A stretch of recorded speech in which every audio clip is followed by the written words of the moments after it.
Heat రోజు రోజుకు పెరుగుతోంది.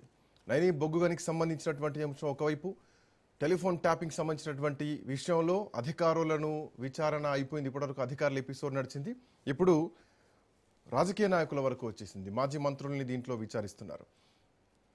ఇట్లాంటి పరిస్థితుల్లో ఆ పొలిటికల్ హీట్ కాస్త ఇంకో సైడ్ డైవర్ట్ అయిపోయింది.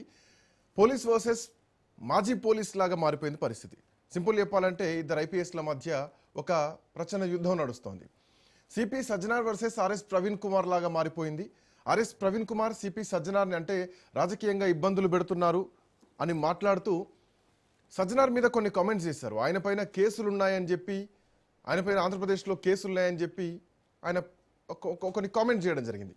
సో దానికి రివర్స్గా సజ్జనార్ కూడా లీగల్ నోటీసులు పంపించారు.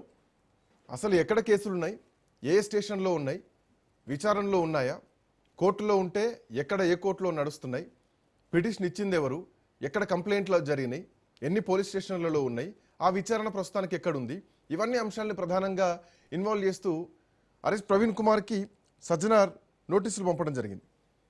సో ఇది ఒక్కసారిగా పోలీస్ వర్సెస్ పోలీస్ లాగా మారిపోయింది. సో ఇప్పుడు ఇద్దరు ఐపీఎస్ల మధ్య జరుగుతున్నటువంటి పంచాయతీ, ఒకవైపు ఖాకీ, ఇంకోవైపు ఖాకీ నుండి ఖద్దర్గా మారినటువంటి మాజీ పోలీస్, ప్రస్తుత రాజకీయ నాయకుడు.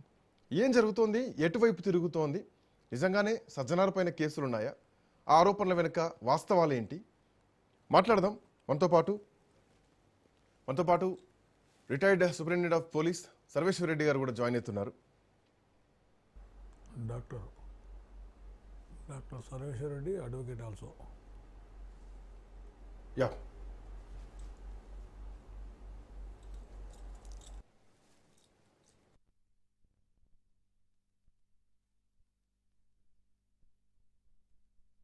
ఏమన్నారో చూద్దాం.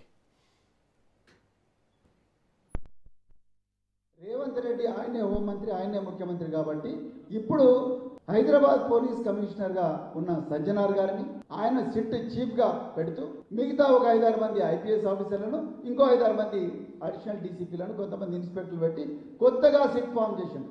2 సంవత్సరాలు 350 మంది సాక్షులను గంటల తరబడి, రోజుల తరబడి విచారించిన మీకు మా సీనియర్ నాయకుల పేర్లు వాళ్ళు చెప్పలేదు. అంటే మాకు టెలిఫోన్ ట్యాపింగ్తో సంబంధం లేదు. పోలీసులకు పొలిటీషియన్కు సంబంధం ఉండదు. ఈ సిట్టులో ఉండే అధికారులకు కూడా తెలుసు, ఈ సజ్జనార్ గారికి కూడా తెలుసు, ఇప్పుడున్న డీజీపీ శివధర్ రెడ్డి గారికి కూడా తెలుసు. ఇప్పుడున్న సిట్ చీఫ్ సజ్జనార్ గారు పొలిటీషియన్లను వేధించడం కోసం ఏర్పాటు చేసిన సిట్ ఏదైతే ఉందో ఆ సిట్టుకి ఆయన చీఫ్గా ఉన్నారు.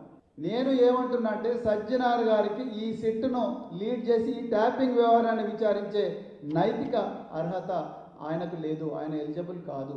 ఇదే సజ్జనార్ గారు 2015లో ఇదే ప్రస్తుత ముఖ్యమంత్రి రేవంత్ రెడ్డి గారు టీడీపీ ఎమ్మెల్యేగా ఉన్నారు.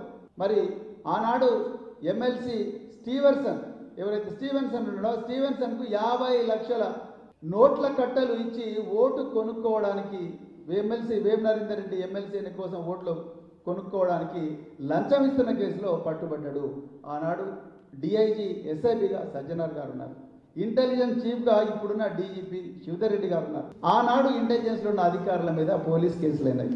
ఆనాడు ఇంటెలిజెన్స్ ఉన్నది ఎవరు? సజ్జనార్ గారు, శివధర్ రెడ్డి గారు. ఇప్పుడు ఆయన సజ్జనార్ గారు కమిషనర్ ఆఫ్ పోలీస్ అయినారు, శివధర్ రెడ్డి గారు డీజీపీ అయినారు. మీరు ఏ అర్హతతోని ఈరోజు ఈ ట్యాపింగ్ కేసు మీరు ఇన్వెస్టిగేట్ చేస్తున్నారు? తెలంగాణ ప్రజలు గమనించారు. సో ఏ అర్హతతో ఇన్వెస్టిగేట్ చేస్తున్నారు అని మాట్లాడుతూ సజ్జనార్ పైన గతంలో కేసులు ఉన్నాయి అని చెప్పేసి అఫ్కోర్స్ అధికారులను కూడా ఇన్వాల్వ్ చేస్తూ మాట్లాడారు. మరి ఈ అధికారుల పైన ఎందుకు విచారణ చేస్తలేరని చెప్పేసి ఈరోజు ఆర్ఎస్ ప్రవీణ్ కుమార్ గారు, అంతకుముందు కేటీఆర్, హరీష్ రావు వీళ్ళు కూడా అంటున్నారు. రాజకీయ నాయకులకి ఏం సంబంధం అని చెప్పేసి. రైట్, డాక్టర్ సర్వేశ్వర్ రెడ్డి గారు మనతో పాటు జాయిన్ అయ్యారు. సర్వేశ్వర్ రెడ్డి గారు నమస్తే.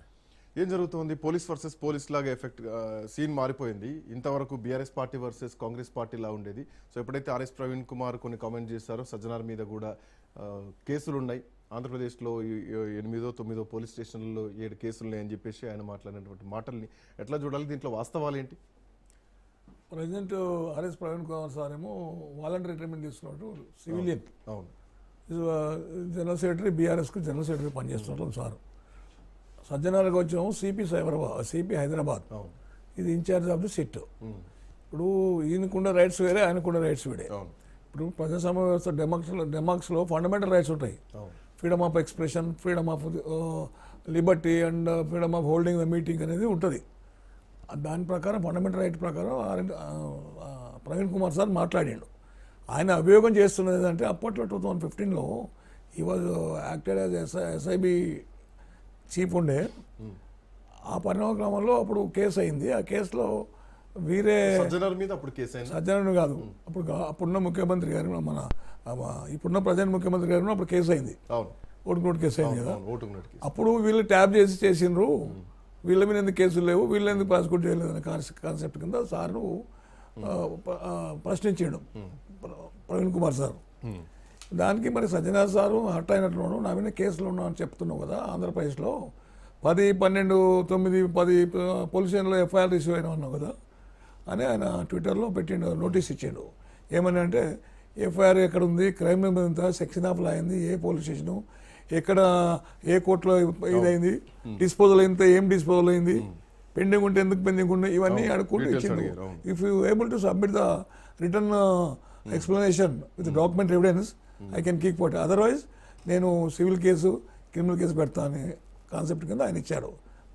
పరిణామం ఎట్లుండాలి మళ్ళీ ఆర్ఎస్ ప్రవీణ్ కుమార్ అంటే ఇప్పటికే నేను కేసులు ఉన్నాయని చెప్పేసి అనలేదని చెప్పేసి ఆయన కూడా ఒక కామెంట్ పాస్ చేయడం జరిగింది. ఇప్పుడు ఐ థింక్ వస్తున్నాయి, తన ఇంటికి వెళ్ళిన తర్వాత కామెంట్ చేశారన్నట్టు కొన్ని వార్తలు వస్తున్నాయి. దాని కేసులు ఉన్నాయన్నాడు కదా.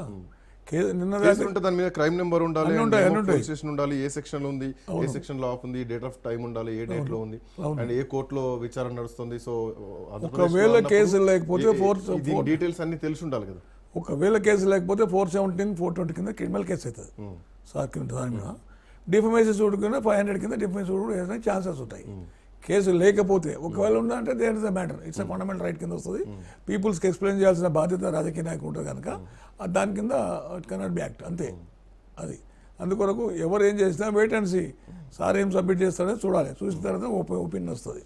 ప్రజాస్వామ్య వ్యవస్థలో ఇట్లా వాదోపవాదాలు చాలా ఆర్గ్యుమెంట్స్ చేస్తుంటారు, కామన్ నడుస్తుంటారు, రాజకీయ నాయకుల మధ్య నడుస్తుంటారు, చూస్తున్నాం. ఆఫీసర్కి వచ్చిన వరకు ఆయన కేసులు లేకుండా కేసులు అని ఎందుకు అన్నాడు, ఉంటే సబ్మిట్ చేయండి డాక్యుమెంట్ ఎవిడెన్స్ అని వారు అన్నారు. మరి ఏది కరెక్ట్ కాదని ప్రవీణ్ కుమార్ సాబ్ డాక్యుమెంట్ ఎవిడెన్స్ సబ్మిట్ చేస్తే ఇట్ కెన్ ఈ కెన్ ఇప్పుడు జనరల్ గా పొలిటీషియన్స్ పోలీసుల మీద కామెంట్లు చేస్తూ ఉంటారు, మీరు పార్టీ కండువాలు కప్పుకోవాలని చెప్పేసి మాట్లాడుతూ ఉంటారు. ఈవెన్ మొన్నటి విషయంలో కూడా కొన్ని జర్నలిస్టులని ఆల్ ఆఫ్ సడన్ గా అరెస్ట్ చేసిన టైంలో కూడా మాకు ఎట్లాంటి నోటీసులు ఇవ్వలేదు, మోరోవర్ మా ఆఫీస్కి వస్తే మేమే వాళ్ళను రిసీవ్ చేసుకున్నాం, సో మేము ఫ్యామిలీతో వెళ్తున్నప్పుడు మా మీద ఇట్లా వచ్చి అటాక్ చేస్తున్నారు, కనీసం నోటీసులు ఇవ్వలేదు అని చెప్పేసి.